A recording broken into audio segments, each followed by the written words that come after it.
Dispjaċini ngħid li dak iż-żmien kienu ntefqu saru r-rapporti u f'dal pajjiż dawk l-affarijiet li huma ħażina, meta l-messaġġ kien hemmhekk tagħmilx dawk il-miżbliet, il-gvern xorta baqa' jonfoq il-flus, daħlu lil kunsill lokali tal-Qrendi fi spiża biex jagħmel rapport, morna fl-istituzzjonijiet Ewropej, morna wkoll fl-istituzzjonijiet tal-Kunsill tal-Ewropa u wassalna l-messaġġ tagħna, l-messaġġ internazzjonali daqs dak lokali, inkluż is-settur tat-turiżmu, inkluż kulħadd. L-imħabba l-Kunsill Lokali rata tokkupa diversi karigi, kemm Malta u anke barra minn Malta, fosthom viċi sindku tal-Qrendi. Għamilna ħafna xogħlijiet flimkien. Din hija fil-fatt illum 4 darbiet konsekuttivi dejjem tellajna maġġoranza laburista għall-Qrendi u ħdimna fuq proġetti kbar ħafna għal-lokal tagħna il għaliex minn dak iż-żmien law it-toroq tal-Qrendi illum huma kollha asfaltati bit-tarmak. Claudette ukoll okkupat karigi oħra importanti f'dan il-Kunsilli Lokali, inkluż rappreżentanta tar-Reġjun ta' Xlok, Viċi President tal-Assoċjazzjoni tal-Kunsilli Lokali, Viċi Kap tad-Delegazzjoni Maltija fil-Kumitat tar-Reġjuni tal-Unjoni Ewropea, Viċi President tal-Grupp tal-Mediterran, membru tal-Batani u Viċi President tal-Grupp Soċjalista fil-Kongress tal-Awtoritajiet Lokali u Reġjonali tal-Kunsill tal-Ewropa.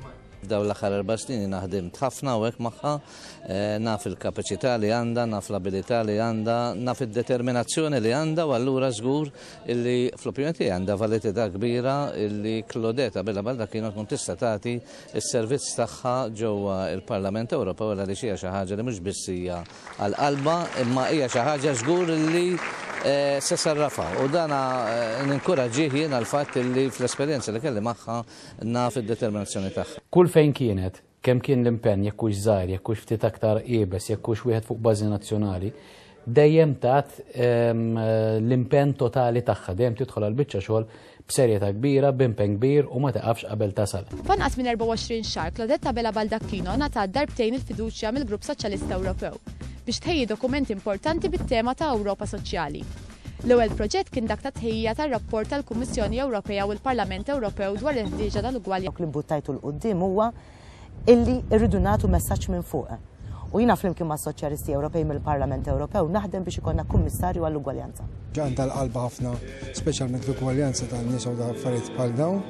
U għaldaqstant jiena nirrakkomanda lin-nies biex jivvutaw lil Claudette ħalli tkun membru Parlamentari Ewropew. Claudette kienet minn ta' quddiem biex tenfasizza l-ħtieġa li mill-miri rridu ngħaddu għal fatti fl-oqsma tat-tfal, taż-żgħażagħ, tal-familji u anke tal-anzjani. L-istess bħalma għamlet fir-rapport dwar il-ġlieda kontra d-diskriminazzjoni, fejn ma dejqet xejn tappella lill-Kummissjoni Ewropea biex taġġel il-pass u tieħu l-azzjoni meħtieġa ħalli jkollna l-mekkaniżmu anke f'pajjiżna biex ma jkollniex foqra ġodda tas-soċjetà. Fiż-żewġ dokumenti għall-Kummissjoni Ewropea u l-Parlament Ewropew, Claudette innegozjat u żammet jibes fejn jidħlu l-interessi tal-familji Maltin u Għawċin u soda biex tħares lejn l-interessi ta' pajjiżna f'kull qasam. Ħidma li għamlet fil-qrib ta' Joe Gerada, li kien il-kap tal-Fondazzjoni għas-Servizzi Soċjali f'pajjiżna u l-Professur Godfrey Pirotta. Jiena kont enta bħala l-espert tal-Kumitat biex jiena jitressa dana il-rapport u dawna il-proposti. Konna ħdimna ħafna, kienet ħadmet ħafna fil-fatt biex nġabret l-informazzjoni biex saru meetings ma dawk li għallumna jom l-NGOs fl-Ewropa.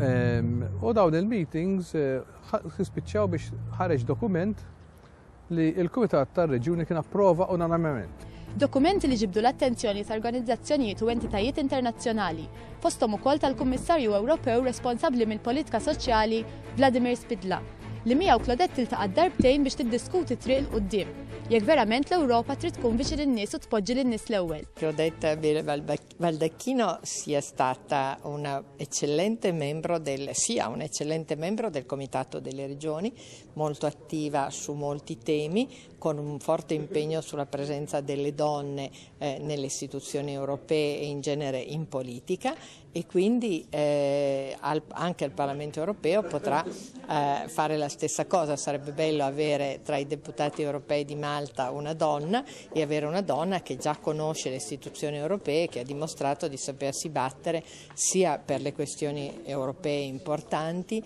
sia per le questioni che stanno a cuore ai socialisti in Europa, sia anche per il suo paese nelle occasioni in cui ha presentato iniziative a favore del suo paese e su cui stiamo lavorando in questo periodo, cioè tutte le questioni della nascita di un'assemblea euro-mediterranea.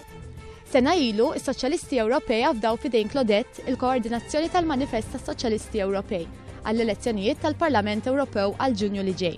Ħidma li rat il-qopol tagħha f'Madrid, meta f'Diċembru li għadda Soċjalisti Ewropej approvaw il-Manifest tal-elezzjonijiet ta' Ġunju. Meta jien kont qed naħdem fuq il-Manifest tas-Soċjalisti Ewropej fil-sezzjoni ta' Ewropa Soċjali, ħarisna li namlu proposti li jistaw ukoll ikunu implementati anke fuq livell ta' Malta. Waħda mill-affarijiet hija bħala Manifest tas-Soċjalisti Ewropej. Pereżempju? Patt dwar l-impjiegi. Patt dwar l-impjiegi. Ekku, irridu naraw illi l-minimum wage tkun diċenti għal kulħadd. Mela llum tista' tgħix b'120 euro fil-ġimgħa u dan skont il-grat li tkun. Mija ngħidu bejn 120-160. Ma dawn mhux kwistjonijiet ta' gvern lokali?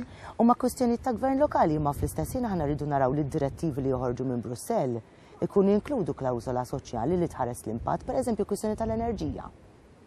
Fil-Manifest tas-Soċjalisti rajna illi il-kontijiet tad-dawl ikunu ġusti għal kulħadd. Di tolqot lilna wkoll għax rajna l-kontijiet tad-dawl li ma kif jolqtu kif qed jolqtu fuq livell lokali, il-Gvern Nazzjonalista ma għadx jagħmel impatti soċjali biex jar kif ħajolqtu lill-familji l-istess bħalma għamel fuq il-gas pereżempju. La darba tissemmi il-Manifest tas-Soċjalisti Ewropej, il-Partit Laburista Malti, il-kandidati tal-Partit Laburista Malti, jaqblu ma' kull klawżola li hemm fil-Manifest tas-Soċjalisti Ewropej? Hemm klawżoli li qed jagħmlu n-nies. Hemm klawsoli partikolari li forsi aħna bħala Malti, bħala Partit Laburista għandna riservi fuqhom. Waħda minnhom hija pereżempju reproductive rights. Illi tista' tfisser ukoll abort. Aħna kontra l-abort u favur il-ħajja. U meta ngħidu favur il-ħajja, aħna rridu nagħtu leħen lit-tfal tagħna. Għaliex għalfejn aħna ħanamlu il-ċentri tal-ħarsin tat-tfal u mbagħad fl-istess ħin ikollna sitwazzjoni dawn huma l-affarijiet li hemm riservi fuqhom. Claudette Baldacchino, who is a colleague for a long time with me in the Committee of the Regions, will be a candidate to the European Parliament. I think that's a very fun idea, and I told her so, because there are not so many people, I think, from Malta knowing the European affairs the way she does. She has got a very good knowledge over the years in the Committee of the Regions, and I think she will be a perfect representative of Malta in the European Parliament. I tell you, as a German, we have a lot of people in Germany, 82 million, but it's not so often that people who know exactly what is going on in Brussels, what is going on in the European institutions. And I can tell you, Claudette knows how to work here in this town, and that's a favor. Anke fil-Kongress tal-Awtoritajiet Lokali u Reġjonali tal-Kunsill tal-Ewropa, Claudette bħala Viċi President tas-Soċjalisti ngħatat il-fiduċja biex tgħid rapport dwar il-ħtieġa ta' Ewropa Soċjali bil-qofol ikun l-iżvilupp rurali. Claudette ha insieme in sé tutta l'esperienza e la tradizione del Partito Laburista e della cultura di Malta, di questo paese straordinario in mezzo al Mediterraneo, e proprio per questa ragione lei porta una ventata di novità, di energia nuova in questa Europa, di cui ha bisogno il nostro partito, il Partito Laburista Maltese, i partiti della sinistra europea, per costruire un'Europa dei popoli, per costruire una società più giusta, con pari opportunità per tutti. Credo che questa sia la grande energia, la grande risorsa e il segreto di Claudette Abela Baldacchino. Jekk hemm il-darba iġġib ir-rispett u ġib ir-rispett tas-soċjalisti b'mod partikolari għax aħna niffurmaw parti mis-soċjalisti Ewropej, iva allura inti tista' tasal b'mod reali.